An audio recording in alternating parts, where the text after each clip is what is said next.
El ataque a las Torres Gemelas suscitó muchas preguntas. Entre ellas, cuestiones acerca de los peligros de la nueva economía mundial. ¿Es el terrorismo la otra cara de la moneda de la globalización? Hasta el 11 de septiembre existía el convencimiento de que esta tendencia hacia la globalización era irreversible. A partir de entonces, se admite la posibilidad de un cambio de tendencias. ¿Es capaz nuestro mundo tan sumamente interconectado de proporcionar prosperidad a todo el mundo? That's basically the next big challenge, is making this interdependent world of ours, on balance, far more positive and negative. And the extent to which we succeed in doing that will determine whether the 21st century is either marred by terrorism of all kinds, or whether it becomes the most peaceful and prosperous and interesting time the world's ever known. Esta es la historia del nacimiento de la nueva economía mundial. La historia de una batalla ideológica, librada a lo largo de todo un siglo, por determinar quién debe controlar los puestos de mando de la economía, los gobiernos o los mercados libres. En los años 90, una revolución capitalista mundial alentó la nueva era de la globalización, la mayor expansión del comercio internacional de toda la historia. Millions of people a day are better off than they would have been without globalization, and very few people have been harmed by it. La promesa trajo consigo un debate sobre el impacto de la globalización. ¿Le corresponde a las personas más ricas del mundo dictar el comportamiento de la economía mundial? En este capítulo, la batalla por decidir quién debe imponer las nuevas reglas del juego de la economía mundial.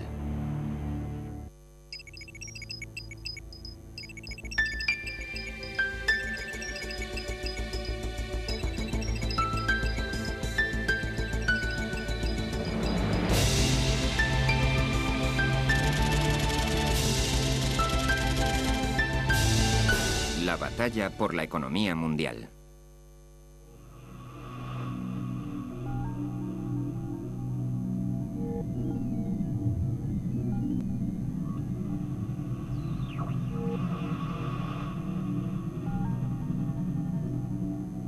Out of the sorrow of September 11th, I see opportunity.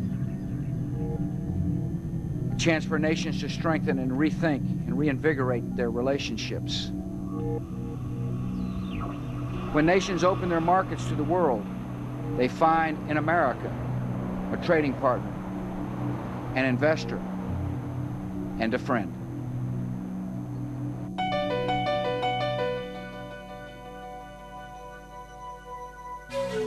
Estamos viviendo una revolución. La década de los 90 fue testigo de la creación de un nuevo modelo de economía global. Un solo mercado, en el cual todos tienen participación, pero sobre el que nadie ejerce el control.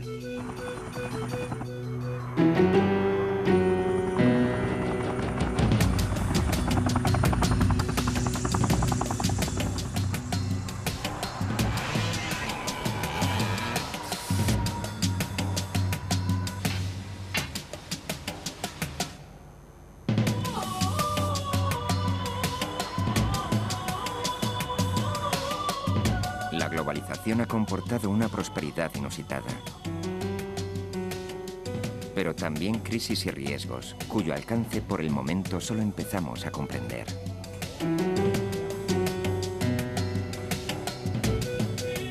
Asimismo, ha generado un debate internacional en torno a la riqueza y la pobreza sobre las reglas del juego de esta nueva era de la globalización.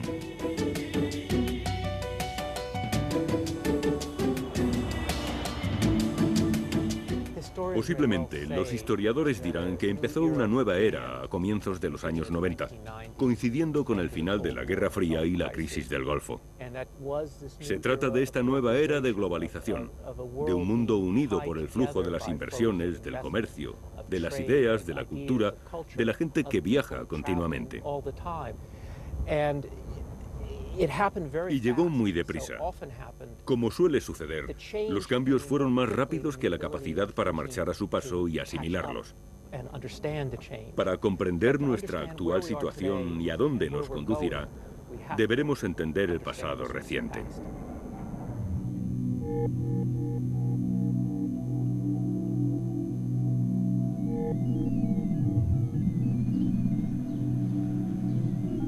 La fe en los mercados libres y abiertos ha conformado la era de la globalización más profundamente que cualquier otra teoría económica.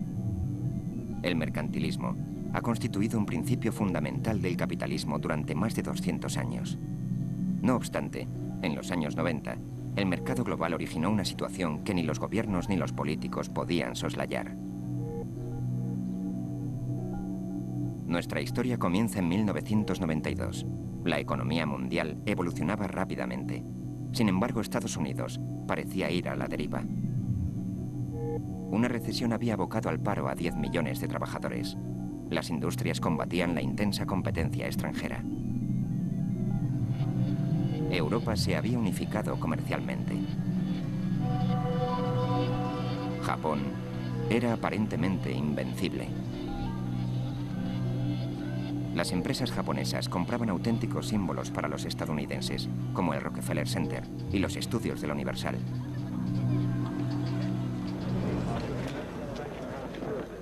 Durante la campaña presidencial de 1992, el gobernador de Arkansas, Bill Clinton, aseguraba que volvería a poner en marcha los Estados Unidos.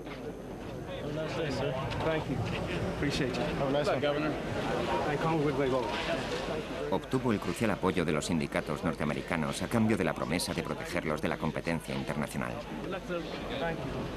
Again, look at what our competitors do. Meet the competition. Look at what the high-wage countries do. Look at what Germany does. Look at what Japan does. That's what you got to do. And you'll stand up against the good old boys to do that, huh? Absolutely. Good luck to you. What's the purpose of having a country if you're going to let it go down the drain? I don't know. Why have we been doing that? You got my vote. Hey, Governor, don't forget the federal employees, too, okay? Thank you. Yeah, my vote. Thank you, guys. Sin embargo, en una reunión con los financieros de Wall Street, Clinton discutió un programa muy distinto, un proyecto al que algunos de sus más fervientes seguidores se opusieron categóricamente. Los mercados financieros pretendían controlar el gasto público, cortar el déficit y abrazar el comercio libre. De no aplicarse esta política, consideraban que la economía norteamericana jamás se recuperaría. Durante una cena en un selecto restaurante, Clinton trató de persuadir a algunos de los más expertos ejecutivos de Wall Street de que compartía su visión del mundo.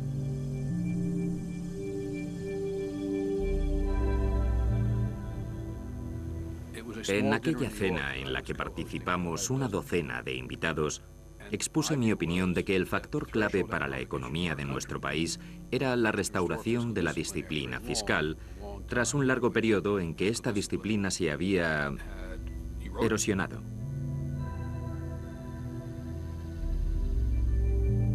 I could see that Reuben and the others that were there in this rather dark place where we had dinner at night were kind of looking and saying, you know, can this guy from Arkansas be president? What could he possibly know enough about the economy to do it? De aquella reunión saqué la impresión de que a Clinton le preocupaba el asunto, al menos a mi modo de ver, más importante. En cuanto al comercio, era evidente que creía en la liberalización, lo que obviamente fue causa de escisión entre los demócratas. Lo fue entonces y aún lo es hoy. El comercio se convirtió en tema de debate durante la campaña presidencial de 1992. El presidente republicano George Bush había negociado un tratado que permitiría el libre acceso de la circulación comercial y la inversión entre los Estados Unidos, Canadá y México.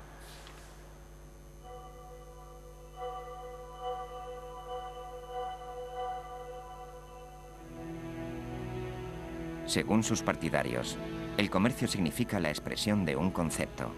Los mercados libres generan riqueza, aunan a las naciones y contribuyen a la construcción de un mundo más próspero y más seguro. El NAFTA llevó aquella idea al ámbito político. En los Estados Unidos se suscitó la primera gran controversia acerca de la era de la globalización. You implement that NAFTA, the Mexican Trade Agreement, where they pay people $1 an hour, have no health care, no retirement, no pollution controls, et cetera, et cetera, et cetera. And you're going to hear a giant sucking sound of jobs being pulled out of this country. Ross says, with great conviction, he opposes the North American Free Trade Agreement. I am for the North American Free Trade Agreement. My problem with Governor Clinton, once again, is at one time he's going to make up his mind, he sees some merit in it, but then he sees a lot of things wrong with it. And then the other day he says he's for it, however, then we've got to pass other legislation. When you're President of the United States, you cannot have this pattern of saying, well, I'm for it, but I'm on the other side of it. I am the one who's in the middle on this. Mr. Perot says it's a bad deal. Mr. Bush says it's a hunky-dory deal. I say, on balance, it does more good than harm if we can get some protection for the environment so that the Mexicans have to follow their own environmental standards, their own labor law standards, and if we have a genuine commitment to re-educate and retrain the American workers who lose their jobs and reinvest in this economy.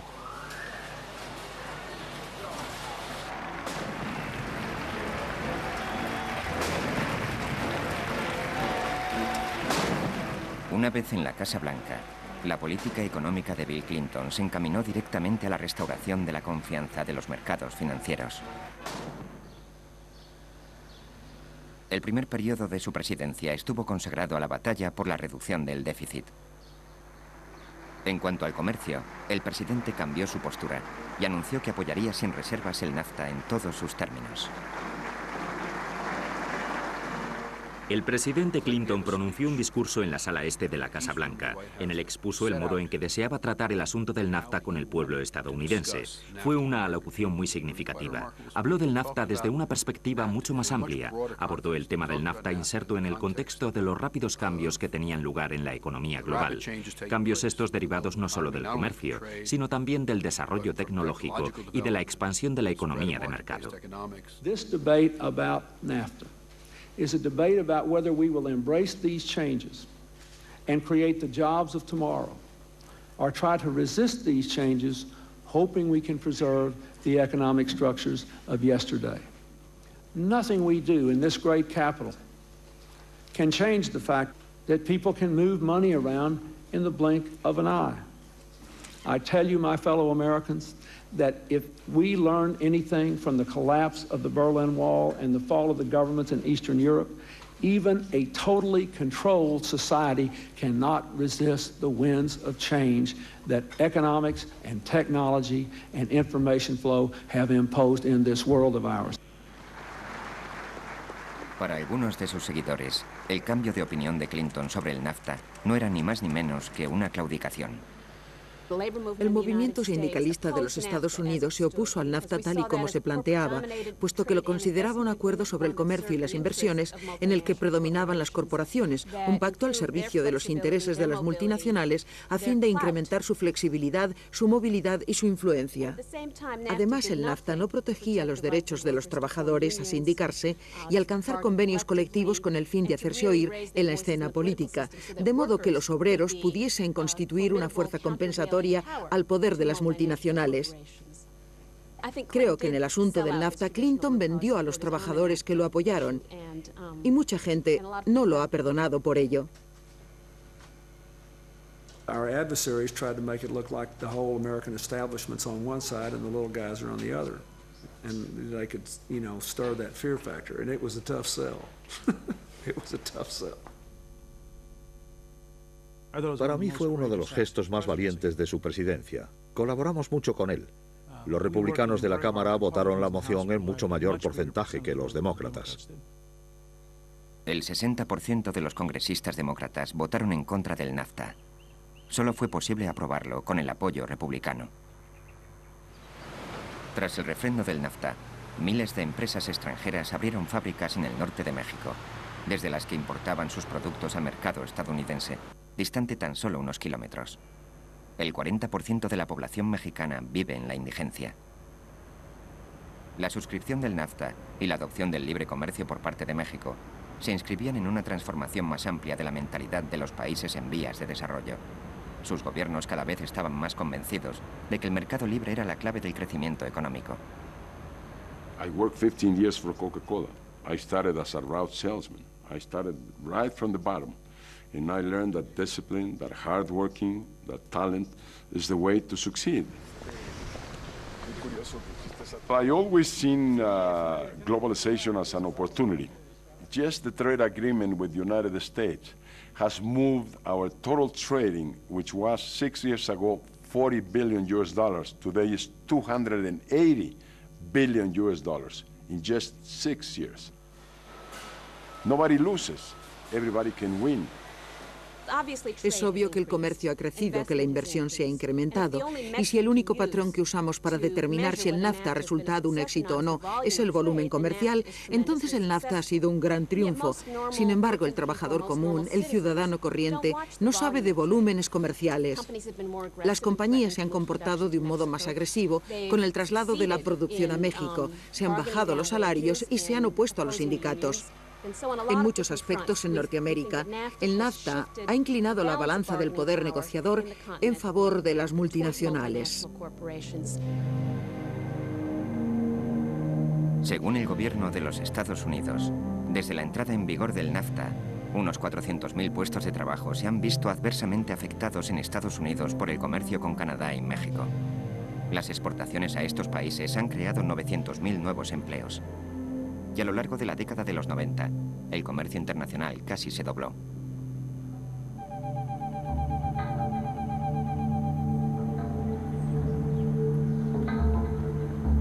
Nuestro concepto habitual de comercio es el tráfico de bienes y productos a través de las fronteras. Lo cierto es que el comercio más importante nos resulta invisible. Se trata del dinero, de la incesante, continuada e internacional circulación de valores, obligaciones y divisas. Durante los años 90, prácticamente todo aquel que dispusiese de ahorros en un fondo de pensiones o de inversiones estaba invirtiendo en el mercado global.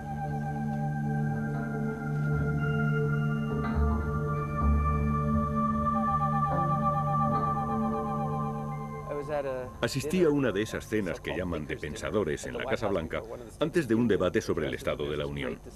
Se suscitó una gran discusión entre los comensales acerca de los mercados, que son los de ahí fuera. Otra gente. Al final levanté la mano y repliqué, con el debido respeto, el mercado no son solo ellos, también somos nosotros. La suma de nuestros ahorros para la jubilación, nuestros planes de pensiones, de eso se compone el mercado.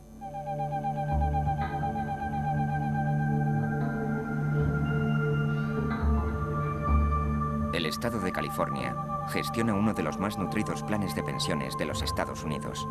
El fondo conocido como CalPERS administra los ahorros de más de 1 millón de empleados del estado.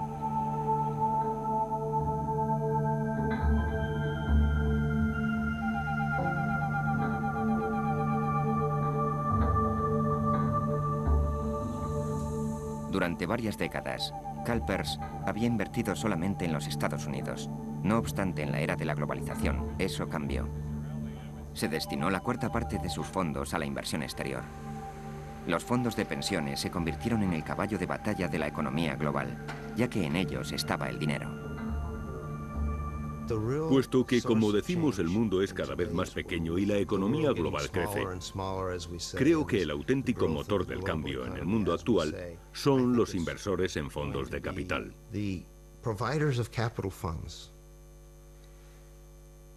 Y estos, nos guste o no, se componen cada vez más de los grandes fondos de pensiones.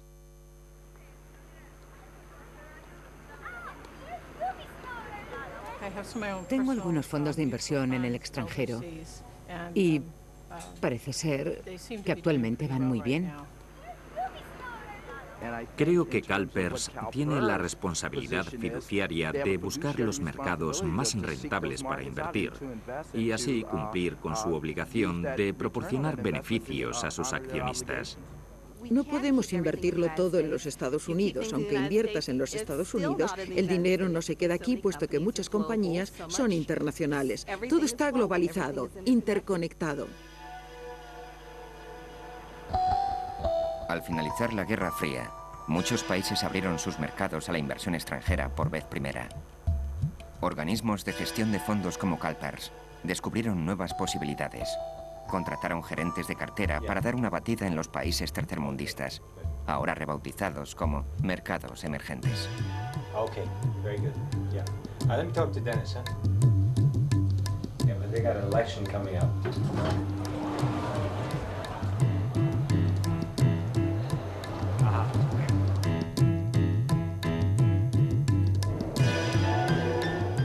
La razón es que la economía de estos países emergentes crece más rápidamente, de modo que lo que tratamos de hacer es beneficiarnos de ese crecimiento y, por supuesto, ganar dinero para los inversores.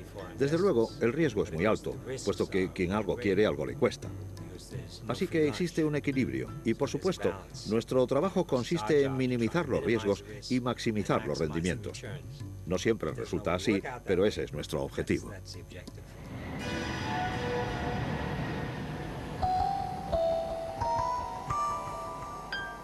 A medida que la inversión se desplegaba por el mundo, la administración Clinton ampliaba el programa comercial adoptado con la firma del NAFTA. Estados Unidos animó a los países en vías de desarrollo a continuar abriendo sus economías al mercado global.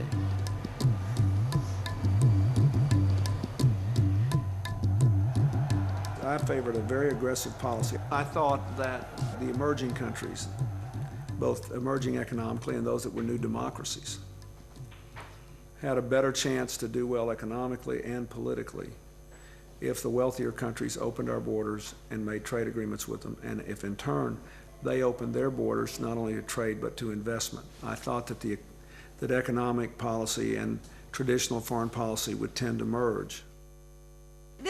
Y así ocurrió. Si nos remontamos a su primer periodo, la política internacional de la Administración en asuntos económicos consistió en derribar las barreras para las empresas norteamericanas. Busquemos un compromiso con nuestros socios comerciales. Engatusémoslos, convenzámoslos para que abran sus fronteras. Muchos países en vías de desarrollo eran excolonias de Occidente, aunque ahora deseaban la inversión extranjera a largo plazo. Según algunos, la rápida circulación de capitales constituía una amenaza para su independencia. Once communism was defeated, then capitalism can expand and show its true self. It's no longer constrained by the need to be nice, so that people will choose the so-called free market system as against the centrally planned system. So because of that, now there is nothing to restrain capital, and capital is demanding that it should be able to go anywhere and do whatever it likes. Algunos lo llamaron el triunfo del capitalismo. Durante los años 90, más países que nunca adoptaron la economía de mercado. Siendo profesor de económicas, Bill Christ había impartido un curso en el que comparaba las teorías marxista y capitalista. Ya como presidente de CalPERS, el Fondo de Pensiones Estatal de California, Christ llegó al convencimiento de que solo los mercados libres son capaces de garantizar la estabilidad mundial. Se trata de una especie de revolución. Y creo que será una de las revoluciones más impactantes de todos los tiempos. En mi opinión, se tenderá a dar vía libre a todo el mundo para participar en la economía.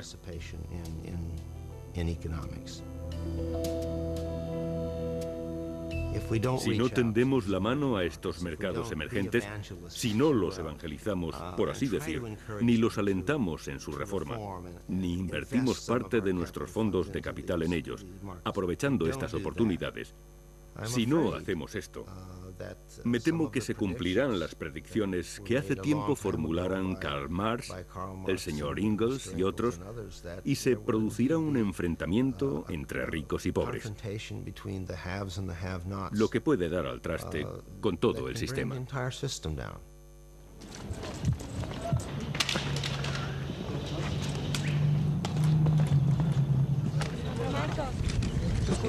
El mismo día en que el NAFTA entró en vigor, los rebeldes zapatistas se alzaron en el sur de México.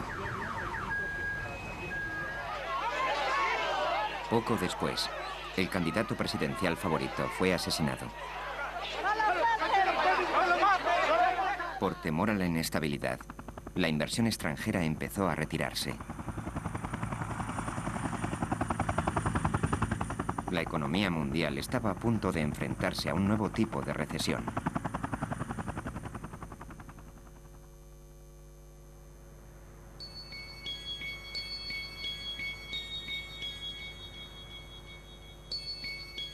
Fue durante las vacaciones de Navidad. Estaba pescando en las Islas Vírgenes Británicas cuando me llamó Larry Summers. Me dijo, hay problemas en México y quería que lo supieras. Y yo pensé, por un lado es un detalle que Larry me llame, pero por otro lado estoy de vacaciones y ya se sabe. Hoy es México, mañana otro país. Y no sé por qué esto no puede esperar hasta mi regreso. Resultó no ser otro país con problemas, era un asunto muy grave.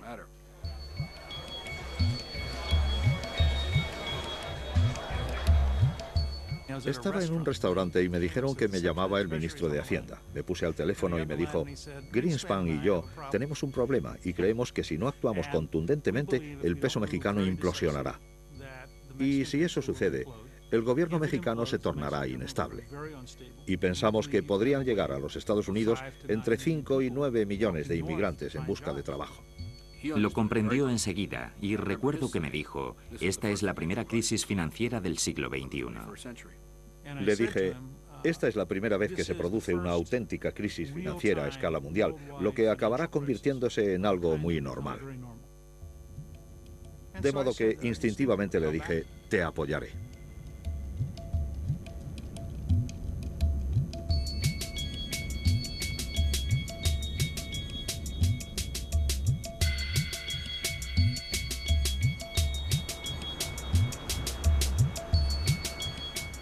Fue algo fascinante, puesto que teníamos por un lado a México, que parecía estar a punto de suspender pagos, y por otro unos enormes problemas políticos concernientes a lo que debíamos hacer para apoyar a México, para tratar de evitar que aquello ocurriese. Y todos sabíamos que pese a creer que el programa que recomendábamos era el idóneo, aún así se corría el riesgo de fracasar.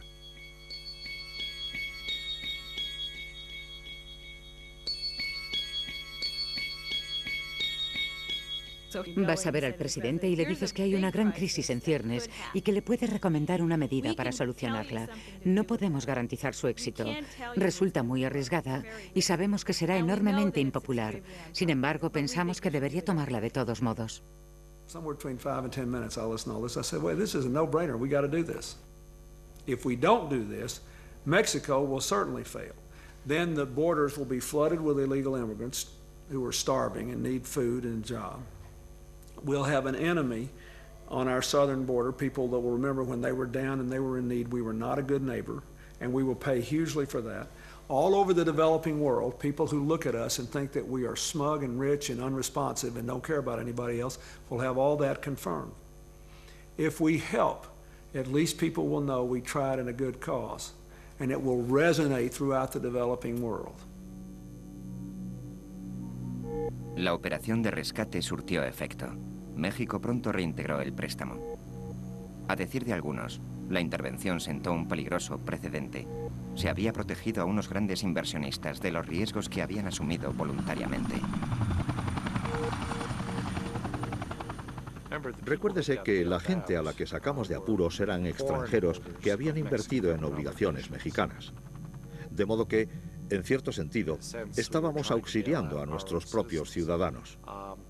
Sin embargo, los bancos y otros grandes inversores captaron el mensaje de que la Hacienda estadounidense, por aquel entonces, estaba adoptando una política proteccionista.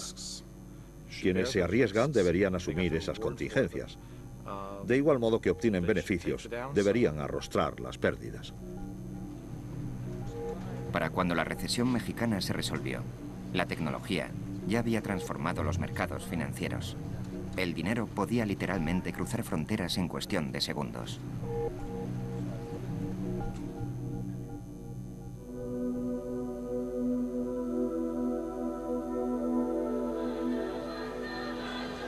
Durante la década de los 90, la tecnología también trascendió las fronteras nacionales, difundiendo el comercio y las ideas. Resulta difícil de creer que a comienzos de los 90 el correo electrónico fuese algo prácticamente desconocido, que casi nadie dispusiera de él. Y sin embargo, una década más tarde se encuentre por todas partes y forme parte de la vida cotidiana de la gente. Por ese motivo es tan poderosa esta red de comunicaciones. El precio de las comunicaciones telefónicas cayó, el número de llamadas telefónicas se disparó y la gente está conectada de un modo sin precedentes. En 2 décadas, el número de llamadas internacionales desde los Estados Unidos aumentó de 200 millones a 5.200 millones. Esta central de la AT&T gestiona 300 millones de llamadas diarias. Los estadounidenses han estado a menudo relacionados con los países en vías de desarrollo, incluso sin saberlo. Las llamadas de los usuarios que consultan el saldo de sus tarjetas de crédito pueden ser desviadas a oficinas de atención al cliente como esta en la India, donde los operadores se identifican empleando nombres estadounidenses falsos. Good evening, this is Tracy. How may I help you today? Okay. Just give me a moment. Right.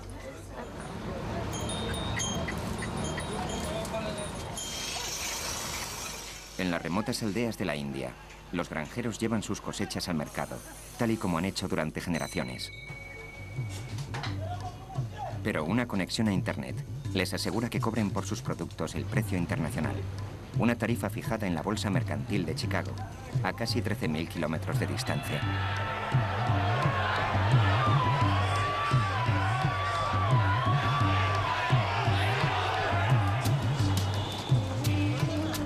Este mundo sin fronteras dio origen a una nueva clase empresarial. Ahora los industriales pueden actuar como multinacionales y considerar el mundo un mercado único. Narayana Murthy comprendió esta revolución antes que la mayoría. Todos creíamos en la planificación central, creíamos en el socialismo, porque pertenecíamos a otra generación. Pero después me di cuenta de que si quieres erradicar la pobreza, no debes hacerlo redistribuyendo la riqueza preexistente, sino creando más riqueza. Con solo $250, Murthy contribuyó a fundar una compañía de software informático. Su sede central de Bangalore se convirtió en la segunda mayor empresa de software del mundo, tan solo por detrás de Microsoft. El 30% de los ingenieros de software proceden de la India. Mi concepto de la globalización es el siguiente: producir donde resulte más barato, vender donde sea más rentable, obtener el capital de donde éste se encuentre sin preocuparse por las fronteras.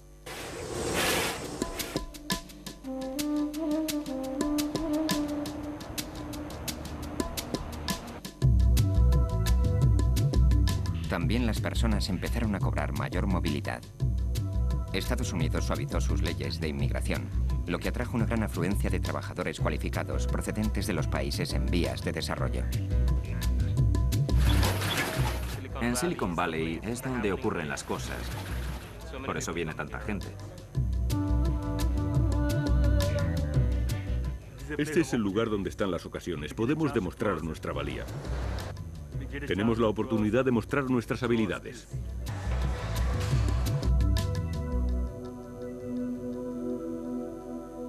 En muchos sentidos, Silicon Valley es el centro espiritual de la nueva aldea global. La fuente no solo de su tecnología, sino de sus valores empresariales.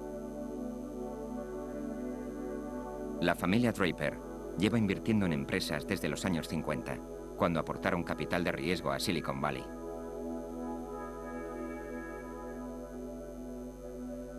A comienzos de la década de los 90, Tim, el hijo de Bill Draper, fundó Hotmail.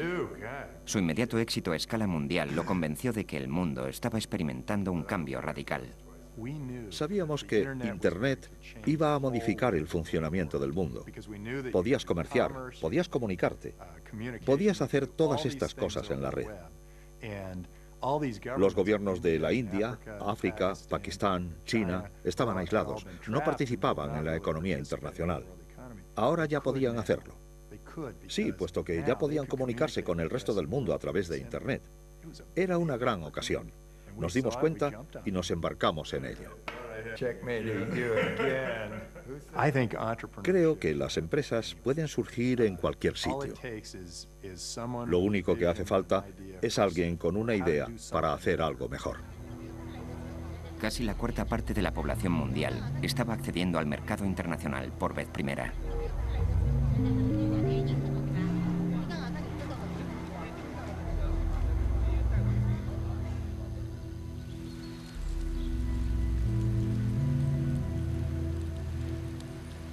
Por toda China, así como en el resto de países en vías de desarrollo, los campesinos abandonaron el medio rural.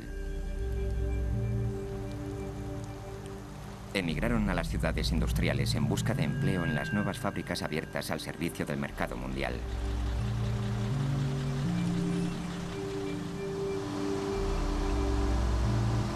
La era de la globalización fue testigo de la mayor oleada migratoria de la historia.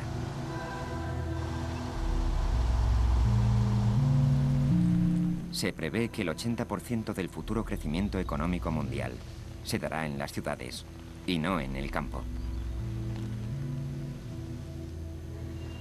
Yo era maestro rural. Por entonces solo ganaba 100 renminbis al mes. Mis padres son granjeros y vivíamos muy pobremente. Sin embargo, ahora cobro 3.000 renminbis mensuales. Mi vida ha cambiado completamente. Mi hijo asiste a una escuela de aquí, cercana a la fábrica. Así que ahora vivimos muchísimo mejor.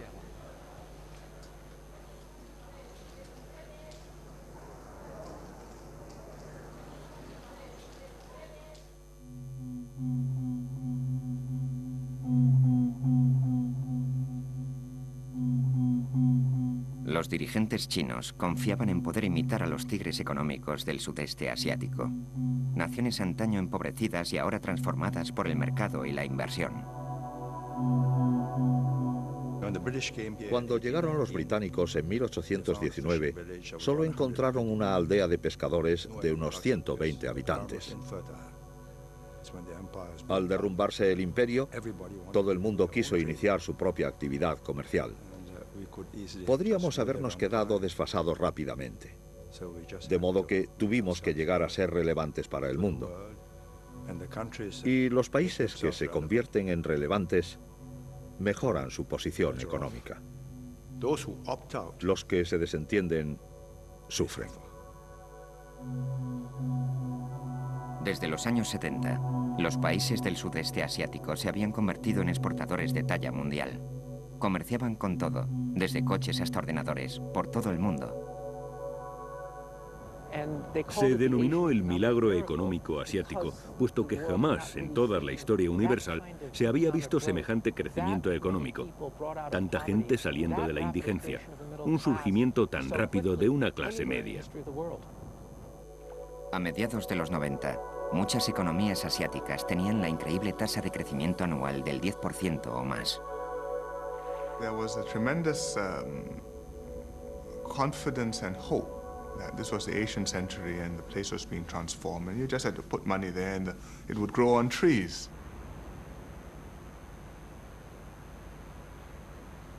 Recuerdo que el presidente ejecutivo de una gran compañía me dijo en 1995 más o menos, si no intervenimos en Asia, mañana será demasiado tarde.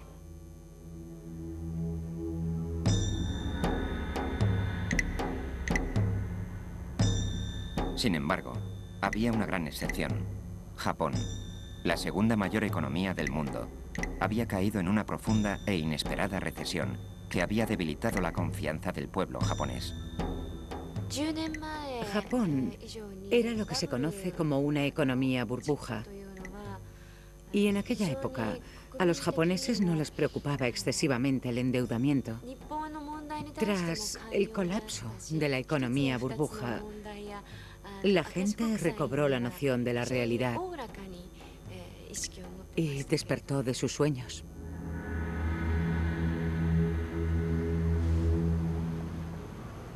Hubo un tiempo en que la economía japonesa parecía imparable, pero tardó en adaptarse a los vertiginosos cambios de un mundo interconectado y en veloz movimiento. La economía japonesa es en cierto modo provinciana y cerrada. De eso no hay duda. Es una sociedad muy cerrada. Si camina por las ciudades japonesas, no verá muchos extranjeros. Japón, el gran exportador, era proteccionista con sus industrias. En el fondo de sus problemas económicos subyacía una contradicción. Un sector de la economía japonesa, el dedicado a la exportación, es enormemente competitivo y está compuesto por empresas como Toyota y Sony. En cambio, la producción para el consumo interno no es nada competitiva. Así que tenemos un sistema capitalista basado en el mercado, por un lado, y por otro, un sector muy socialista, muy igualitario. La burocracia estatal japonesa desarrolló una economía muy regulada. Como tuvo ocasión de comprobar Masahisa Naito, el concepto de cambio chocaba contra el muro del escepticismo. Quise liberalizar nuestro sistema financiero. El nuevo mercado global de los años 90 creó una nueva realidad. Dije que debíamos cambiar a fin de que Japón prosperase en el seno de la nueva economía mundial.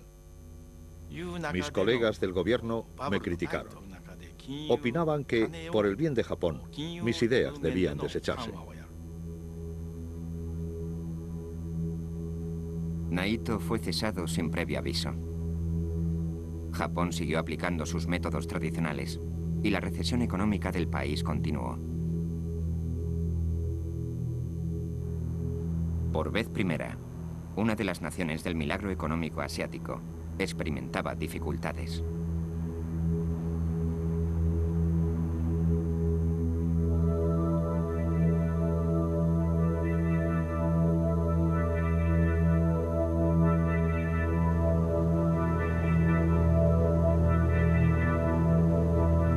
A comienzos de 1997, la economía en auge del sudeste asiático se estaba sobrecalentando. Durante los años 90, Tailandia había liberalizado sus mercados de capital. Por primera vez, las empresas nacionales podían obtener préstamos de los bancos extranjeros, que ofrecían menores tipos de interés. People would come and knock on your door and plead with you to borrow money, be they, European banks or Japanese banks. They came and begged us to borrow from them. En cuestión de solo 4 años, los créditos concedidos a las empresas tailandesas superaban los 200.000 millones de dólares. Los gobiernos de los Estados Unidos y de Europa fomentaron la afluencia de capital. Sí, defendimos firmemente la apertura de los mercados de capital y de los beneficios que de ellos se derivasen. Pero al mismo tiempo abogamos, ya que sabíamos que también era necesario, por el desarrollo de un sistema bancario, de mercados de capital y de sistemas reguladores. Y ninguno de ellos resultaba sencillo de crear.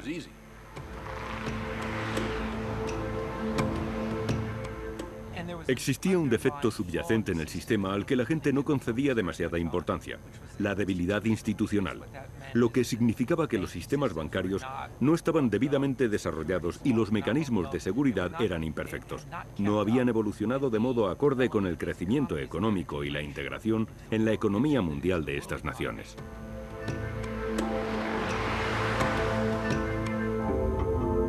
El Banco Central tailandés había mantenido su moneda artificialmente alta, lo cual había alimentado la burbuja especulativa.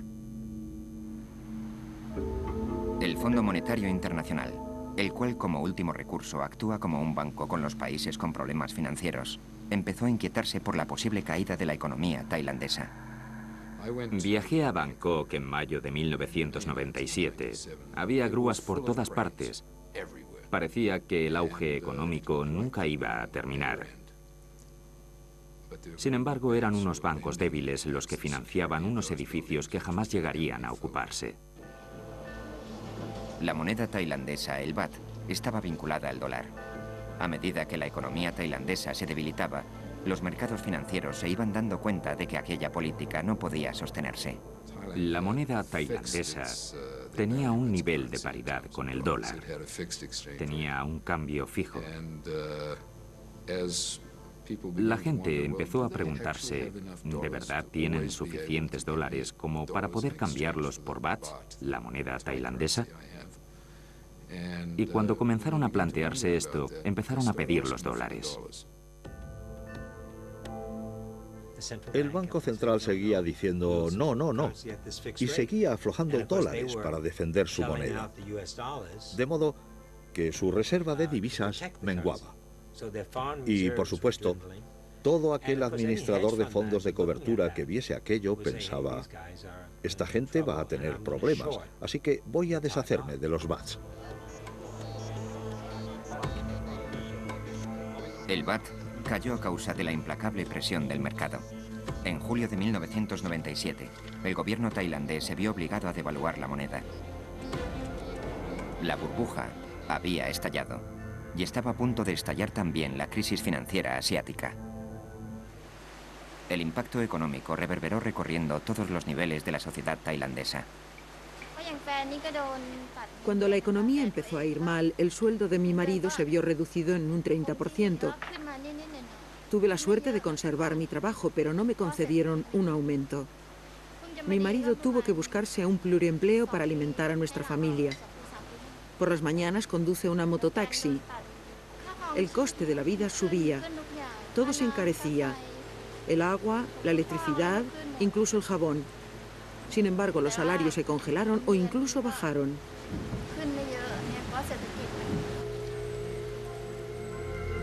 Con su economía prácticamente en caída libre, el Fondo Monetario Internacional concedió a Tailandia un crédito de emergencia. Puesto que esta medida no surtió efecto, el gobierno tailandés pidió a Washington aún más ayuda. Nadie había imaginado que una economía tan poco importante como la tailandesa pudiese ocasionar una crisis mundial. La economía tailandesa es insignificante. No tenía muchos contactos exteriores y tampoco está en tu zona de influencia. Así que, en cualquier caso, Estados Unidos decidió no intervenir en Tailandia pensando que la crisis no se iba a extender, que era imposible. No fue solo la administración. Nadie se dio cuenta de que tenía efectos contagiosos. I think they misjudged the situation. They misjudged the situation, and probably because it was seen too much as a financial issue rather than an overall strategic issue. Los mercados mundiales temieron que otros países asiáticos disimulasen fallos similares. Se reprodujo el clásico pánico bancario y empezaron a retirarse las inversiones de todo el sudeste asiático. Esto se llamó contagio. A medida que avanzaba, la crisis resultó ser tan virulenta que llegó a conocerse como contagio. Fue mucho más grave de lo que se esperaba.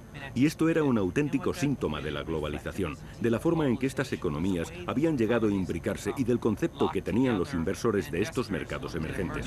Pensaron, hay un problema en Tailandia, entonces también debe haber problemas en estos países.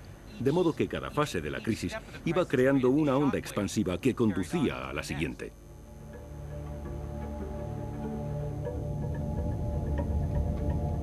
Tailandia contagió a sus vecinos.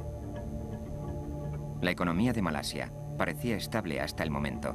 Repentinamente, tuvo que encararse con la inmisericordia presión del mercado internacional. We have the currency going down and down and down, and we have the stock market doing the same. And we felt totally helpless. We feel that there is no way we can recover. So, I mean, the feeling is really very bad, very frightening.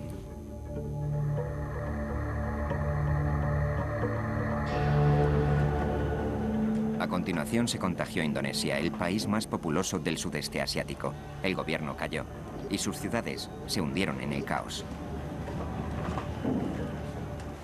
Los administradores de fondos de inversión desconocían las diferencias entre Malasia, Tailandia y Singapur. Solo pensaban, quiero salir de aquí. Los precios de las propiedades cayeron, las empresas quebraron y en el caso de Indonesia, el entramado social quedó destruido.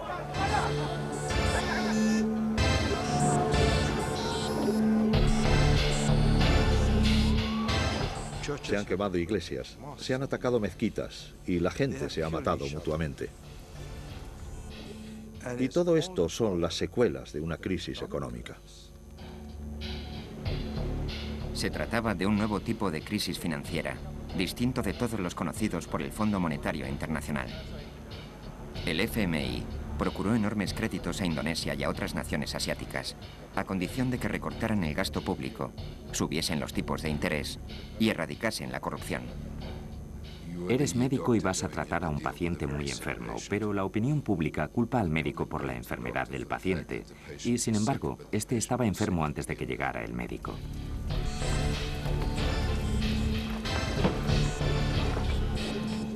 Lo que ocurre es que estos asuntos levantan ampollas en la sociedad y además hay muchos intereses creados. Estas crisis no existirían si los intereses creados no fueran tan importantes. Por eso opino que es necesario tomar medidas políticas para acabar con una crisis tan descomunal como esta. Según algunos líderes muy afianzados en la región, las condiciones del FMI desprendían olor neocolonialista. Presently, we see a well-planned effort to undermine the economies of all the ASEAN countries by destabilizing their currencies. In the old days, you need to conquer a country with military force, and then you can control that country. Today, it is not necessary at all. You can destabilize a country, make it poor, and then make it request for help. And for the help that is given, you gain control over the policies of a country. And when you gain control over the policies of a country, effectively, you have colonized that country. Las fuerzas de mercado eran sencillamente demasiado poderosas para que el FMI o cualquier gobierno pudiese dominarlas. A finales de 1997, la plaga llegó a Corea del Sur, una de las economías más florecientes del mundo. Resultaba increíble que la crisis se hubiese extendido tan deprisa a Indonesia y Corea, en un plazo de tan solo 6 o 7 meses. Pero el mundo estaba entonces mucho más globalizado de lo que creíamos. En la última semana de diciembre de 1997, la 11ª economía del mundo, que era Corea, disponía grosso modo de una reserva de 4.000 millones de dólares y estaba gastando hasta 1.000 millones diariamente. No hace falta saber muchas matemáticas para darse cuenta de que aquella situación era inviable a largo plazo.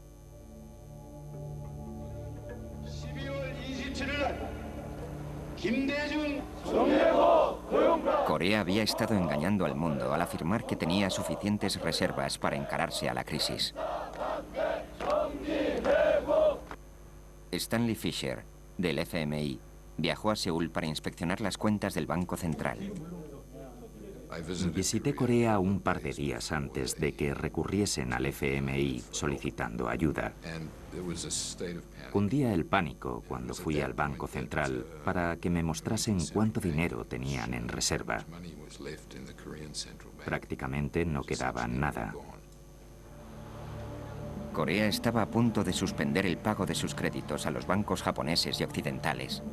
Presionados por sus gobiernos, los bancos accedieron a compartir en cierta medida las pérdidas y refinanciaron sus préstamos.